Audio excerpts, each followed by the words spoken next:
La suite du 12-13 en Aquitaine avec un tour du monde sur écran géant. Demain, c'est le coup d'envoi à Biarritz du Festival international du documentaire, le FIPADOC, a sélectionné 155 œuvres internationales. Alors quels sont les temps forts et quel impact la crise sanitaire a-t-elle eu sur les documentaires? On en parle avec la présidente du FIPADOC. Bonjour Anne Georget, merci d'être avec nous. Bonjour. En direct de notre studio de Bayonne. Le FIPADOC pour les professionnels, s'était tenu en janvier via Internet. Demain, c'est la version en public du festival. C'est forcément une édition pas comme les autres.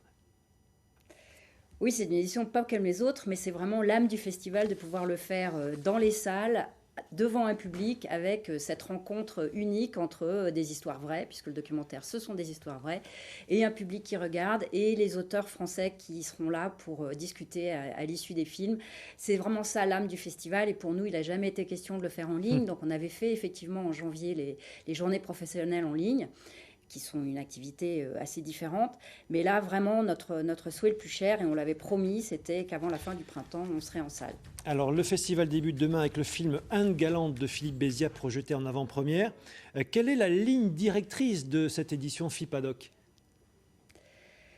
Je crois qu'on avait bien conscience que depuis 18 mois, on vit dans un monde qui est pas très facile. Et donc, notre souhait le plus cher, on s'est dit, on va emmener les spectateurs ailleurs.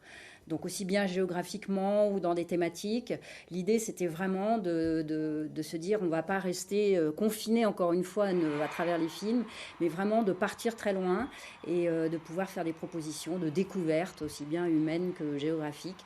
Donc notre ligne de conduite, ça a été ça. Et cette pandémie a-t-elle un impact sur le fond, sur les documentaires en eux-mêmes, sur le choix des thématiques, sur la façon de les traiter ?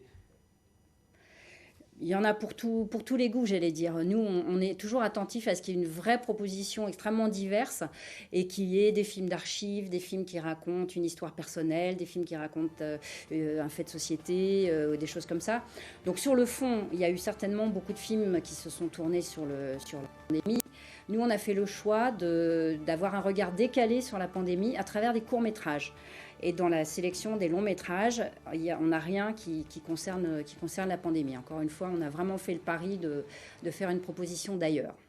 En quelques secondes, 2 temps forts à ne pas rater à partir de demain. Alors, 2 temps forts, c'est toujours difficile, mais je dirais Édouard, mon pote de droite, aux manettes, qui est le 3e opus d'un réalisateur qui s'appelle Laurent Sibien et qui se trouve avoir été au lycée avec Édouard Philippe et qui le suit depuis son accession à la mairie du Havre. Et donc là, il était avec lui, avec des entretiens réguliers et vraiment sans langue de bois, pendant toute la période de Matignon. Oui. Et un deuxième très vite, je dirais Corde sensible, mercredi prochain, le parcours incroyable de 3 jeunes musiciennes. Merci Anne Georget, c'est noté. Et puis le FIPADOC, c'est à suivre bien évidemment sur France Télévisions. Merci bien.